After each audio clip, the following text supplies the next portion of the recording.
Hello aspirants, I hope all of you are fine and doing well. In this video I am going to discuss with you some of the queries which I have received to answer that queries. So the topic is how to prepare for AE/JEE examinations during curfew or lockdown days. देखिए, जब हम regular पढ़ते हैं regular days में, चाहे वो हम किसी इंस्टीट्यूट की हेल्प से पढ़ रहे हैं या हम नॉर्मल डेज़ में पढ़ते हैं, उस स्टडी में और जो इस दौरान की स्टडी है जब एकदम सब कुछ बंद है, क्लोज्ड है, एक मेडिकल टाइप ऑफ इमरजेंसी है पैंडेमिक में, तो वो स्टडी ज़रूर उसमें थोड़ा कोई ना कोई इफ़ेक्ट ज़रूर रहता है. ओके, वो नॉर्मल डेज़ की तरह वो स्टडी नहीं हो पाती है. ओके, अब according to the many queries of the students, मैंने पूरी सारी क्वेरीज को डिवाइड किया है इन 5 क्वेश्चंस में. First is what to do, क्या किया जाए. हाउ टू कंटिन्यू, कॉन्टीन्यूटी कैसे मेंटेन रखी जाए. अबाउट द एग्ज़ाम, एग्ज़ाम कब होगा, कैसे होगा, कब तक होगा, होगा या नहीं होगा.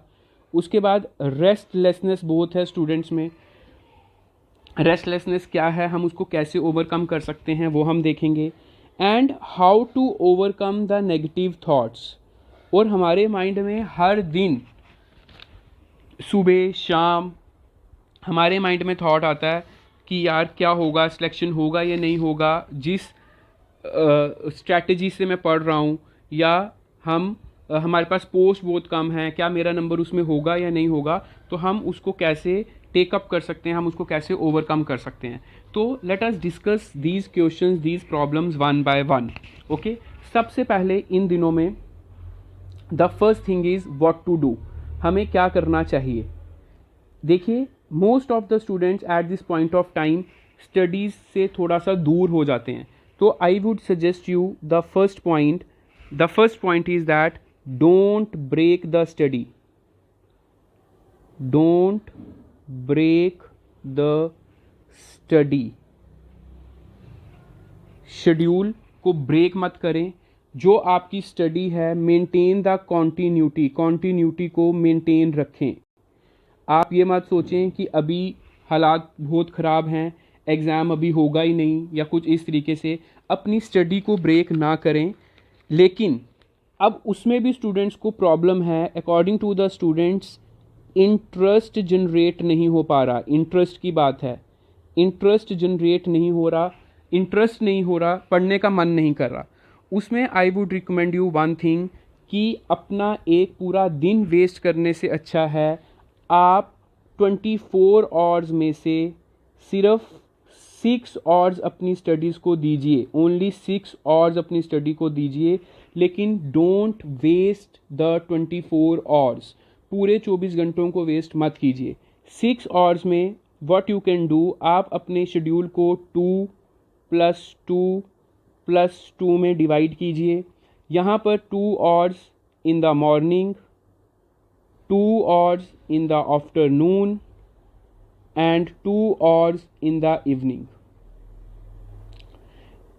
आप ज़्यादा टाइम मत दीजिए, बाकी टाइम आप बैठिए, आप जो भी करना चाहते हैं आप करिए. लेकिन ये जो 2+2+2 6 आवर्स, ये डेफिनेटली दीजिए. उसमें भी what I can suggest you, आपके जो 2 आवर्स हैं उनमें आप एक कोई नया कंपोनेंट जो आपने अभी तक नहीं कवर किया है, आप न्यू कंपोनेंट को करिए. और जो बाकी के 2 आवर्स हैं, वो आप जो कंपोनेंट्स कंप्लीट कर चुके हैं उनको रिवाइज़ कीजिए. इसमें आपको ज़्यादा बर्डन नहीं लगेगा और आपका पूरा दिन भी वेस्ट नहीं जाएगा. Here I would suggest you that this opportunity, ये जो आपको गवर्नमेंट ने अपॉर्चुनिटी दी है, ये सोचिए, बार बार सोचिए that this opportunity will never come back. ये अपॉर्चुनिटी दोबारा नहीं आएगी. तो इसको अपने दिमाग में बिठाइए कि एक पूरा दिन वेस्ट करने से अच्छा है जब आप रात को रेस्ट के लिए जाएं, सोने के लिए जाएं, तो एटलीस्ट आपको इतना सेटिस्फेक्शन रहे कि मैंने आज अपने पूरे दिन में कुछ टाइम अपनी स्टडी को दिया है. ओके तो इसीलिए ये सबसे बेस्ट वे यही है कि पूरा दिन वेस्ट ना करते हुए एट लीस्ट 2 आवर्स इससे ज़्यादा मत दीजिए बेशक, लेकिन पूरे दिन को वेस्ट मत करिए। Okay so this is the first problem which the students are facing. वो क्या है, व्हाट टू डू, हम इन दिनों में क्या करें, कैसे करें। ओके तो इसमें एक जो है मेन इसका क्रक्स इस पूरी प्रॉब्लम का वो ये है कि continuity must be maintained, continuity को मेंटेन रखिए, don't break it. Okay next, how to continue, कैसे कंटिन्यू करें। अगर जैसे आई टोल्ड यू कि कॉन्टिन्यूटी को आपने रखना है, तो उसमें आप जो है कैसे उसको कंटिन्यू करें। मैंने आपको बताया इंटरेस्ट क्रिएट नहीं हो पा रहा, ठीक है, तो उसमें क्या है, अगर आपका इंटरेस्ट क्रिएट नहीं हो पा रहा तो आप उसके लिए क्या कर सकते हैं। सबसे important main thing is revision. आप नया कंपोनेंट मत पकड़िए, पुराने कंपोनेंट को रिवाइज कीजिए। और अगर आपका रिवीजन में भी नोट्स पढ़ने का इंटरेस्ट नहीं बन पा रहा है, सो directly go for the objectives. आपका ऑब्जेक्टिव्स में you can create your interest, क्योंकि ऑब्जेक्टिव्स आप जितने ज़्यादा सॉल्व करेंगे उतना ज़्यादा आपका इंटरेस्ट बढ़ता जाएगा। आप टारगेट रख लीजिए कि मेरे को एक दिन के 500 ऑब्जेक्टिव्स करने हैं, चाहे वो एक सब्जेक्ट के करने हैं, चाहे वो मल्टीपल सब्जेक्ट्स के करने हैं, 500 ऑब्जेक्टिव्स जो हैं वो करने ही करने हैं। ठीक है, आप अपने नोट्स की स्टडी छोड़ सकते हैं और ऑब्जेक्टिव्स को सॉल्व कर सकते हैं। जिन ऑब्जेक्टिव्स में आपको प्रॉब्लम आता है, मतलब तो आप उन पर्टिकुलर ऑब्जेक्टिव्स का जो टॉपिक है उसको अपने नोट्स में से रिवाइज कर सकते हैं, उस टॉपिक को रिवाइज कर सकते हैं। तो कॉन्टिन्यूटी के लिए आपको एक सबसे इम्पॉर्टेंट चीज़ और है, वो इम्पॉर्टेंट चीज़ है अपने आप को टाइम टू टाइम एनकरेज करना। देखिए, एनकरेज आपको खुद ही करना है अपने आप को। आपको क्या एनकरेज करना है अपने आप को, यही एनकरेज करना है कि ये जो अपॉर्चुनिटी, जैसे मैंने आपको पहले बताया, ये अपॉर्चुनिटी बहुत मुश्किल से मिलती है, ठीक है, एग्ज़ाम की आफ्टर सो मैनी ईयर्स। और अगर आप इसकी तैयारी करते हैं तो आपको और भी बहुत ज़्यादा फ़ायदा हो सकता है बाकी एग्ज़ाम्स में। तो इसीलिए आप इसकी जो स्टडी है वो पूरे एंथुसियाज्म से और पूरे जस्टिस से इसकी स्टडी कीजिए। अपने जो भी टॉपिक्स पढ़ रहे हैं उनको बहुत अच्छे से पढ़िए। तो एनकरेज आपने करना है अपने आप को, रेगुलर इंटरवल्स पे एनकरेज करना है कि कंपटीशन बहुत ज़्यादा है। To be in the service में अंदर आने के लिए आपको मेहनत करने की ज़रूरत है। ओके, तो अगर आप नोट से बोर हो चुके हैं, टॉपिक्स नहीं पढ़ना चाहते, तो आप अपनी डायरेक्टली ऑब्जेक्टिव अप्रोच पे भी जा सकते हैं। ओके, उसके बाद हमारे पास नेक्स्ट देखिए क्या है, हमारे पास नेक्स्ट है अबाउट एग्ज़ाम। देखिए, एग्ज़ाम बहुत सारे मेरे पास क्वेरीज आती हैं कि अब एग्ज़ाम होगा नहीं होगा, कब होगा। देखिए, 2 क्वेश्चंस हैं, उनका आंसर ये है कि एग्ज़ाम तो डेफिनेटली होगा, एग्ज़ाम विल बी कंडक्टेड, इसकी तो श्योरिटी है, डेफिनेटली ये होगा ही होगा, क्योंकि नोटिफिकेशन है। नोटिफिकेशन इसलिए आया था क्योंकि वैकेंसीज़ थी, गवर्नमेंट को वो वैकेंसीज़ फिल करनी है, तो इसीलिए exam will definitely be conducted. उसमें कोई इशू ही नहीं है कि एग्ज़ाम होगा या नहीं होगा, तो उसका आंसर है yes, exam is there. Next is कि एग्ज़ाम कब होगा, that depends upon the situation, वो सिचुएशन पे डिपेंड करता है। ठीक है, देखिए अभी जो हमारे सामने सिचुएशन है that is increasing day by day. अभी एक लेवल ऐसा आएगा जब ये सैचुरेशन पे पहुंचेगा, after that it will decrease, और उसके बाद भी आप मान के चलिए 1-2 महीने। तो इसीलिए अगर आप आज पूछें तो आपके पास 3 to I would say, but this is just an rough idea, क्योंकि किसी को नहीं पता सिचुएशन कब तक ठीक होगी। 3 to 5 मंथ्स आपके पास अभी हैं, 3 to 5 मंथ्स। एंड जिन लोगों ने अगर अपनी अभी तैयारी स्टार्ट भी नहीं की है, तो आई वुड सजेस्ट देम कि आपके पास अभी टाइम है। आप अपनी, चाहे वो जेई एग्ज़ाम हो, चाहे वो एई एग्ज़ाम हो, आप चाहे वो एसएससी जेई एग्ज़ाम हो या कोई भी एग्ज़ाम हो, आप इसकी तैयारी स्टार्ट कर सकते हैं। ओके, सो इसीलिए एग्ज़ाम विल बी कंडक्टेड और उसमें कोई भी इशू नहीं है कि एग्ज़ाम नहीं होगा। Okay, next is restlessness. Now restlessness क्या है? What is restlessness? रेस्टलेस है calmness of mind. Basically restlessness क्या होता है? Calmness of mind. हमारा हम जब पढ़ते हैं तब कंफ्यूज होते हैं, या हम ये सोच रहे हैं कि अभी एग्ज़ाम बहुत दूर है तब तक भूल जाएगा.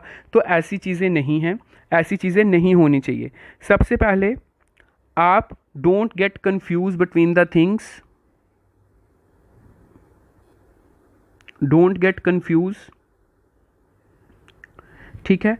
आप अपनी सेट योर प्रायोरिटीज़. अपनी प्रायोरिटीज़ को सेट कीजिए. Go for easy topics first.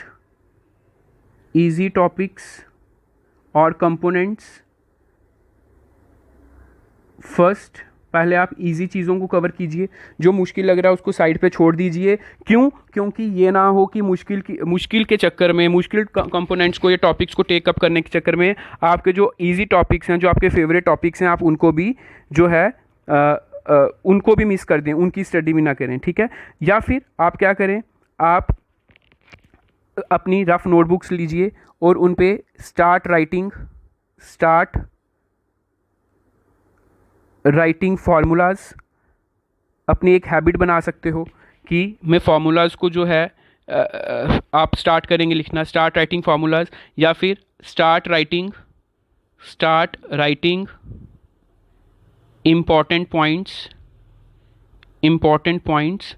और सबसे बड़ी बात है, कोई आपके सीनियर हैं, कोई आपके टीचर हैं जिनसे आप पढ़े हो, तो आप उनसे ज़रूर कंसल्ट करो जो आपको प्रॉब्लम आ रही है. ये मैं आपको ज़रूर कहूँगा कि जैसे हमारी कोई मेडिकल प्रॉब्लम होती है, हम डॉक्टर को कंसल्ट करते हैं, वैसे अगर आपको प्रॉब्लम आ रही है रिलेटेड टू स्टडी, तो आप के सीनियर हैं या आपके कोई टीचर हैं, आप उनसे ज़रूर अपनी प्रॉब्लम डिस्कस करो. आप उनसे कंसल्ट करो कि you are facing some specific problem, उसका समाधान क्या है, उसका क्या सल्यूशन है. ठीक है. लेकिन आप ऐसी चीज़ों पे कंफ्यूज होके, या आप अगर रेस्टलेसनेस फील कर रहे हो, तो उससे आप अपना टाइम वेस्ट नहीं कर सकते. Okay. The time is very very crucial, so you can not waste your time by thinking all those things which are not required at this point of time. Okay. उसके बाद next है हमारे पास how to overcome the negative thoughts. देखिए, मैंने आपको जैसे पहले ही बताया कि एग्ज़ाम के बारे में, एग्ज़ाम होगा या नहीं होगा, पोस्ट्स के बारे में, नंबर ऑफ़ पोस्ट के बारे में, अपनी स्ट्रैटेजी के बारे में, आपके कॉन्फिडेंस के बारे में, ठीक है. ये जो है अपनी सिलेक्शन को लेकर आपको बहुत सारे डाउट्स हो सकते हैं. ठीक है. मैंने आपको पहले ही एग्ज़ाम का डाउट मैंने आपको पहले ही क्लियर कर दिया. एग्ज़ाम का डाउट मैंने आपको क्या कि जो हमारे पास एग्ज़ाम है वो डेफिनेटली होगा. उसके बाद जो नंबर ऑफ़ पोस्ट्स हैं, पोस्ट अगर आप तैयारी कर रहे हो तो आपको ये अपने तैयारी में इंश्योर करना चाहिए कि अगर 5 में तैयारी इस हिसाब से करूं, आप ये मान के चलिए कि सिर्फ 20 पोस्ट हैं जेई की. अगर आप तैयारी कर रहे हो, आप ये मान के चलिए आप 20 पोस्ट, देखिए इससे आपको ये जो पोस्ट वाला स्ट्रेस है ना, नंबर ऑफ़ पोस्ट वाला स्ट्रेस, ये आपका रिलीज़ हो जाएगा. 20 पोस्ट जेई की हैं ये मान के चलिए, और आप मान के चलिए आपके पास 15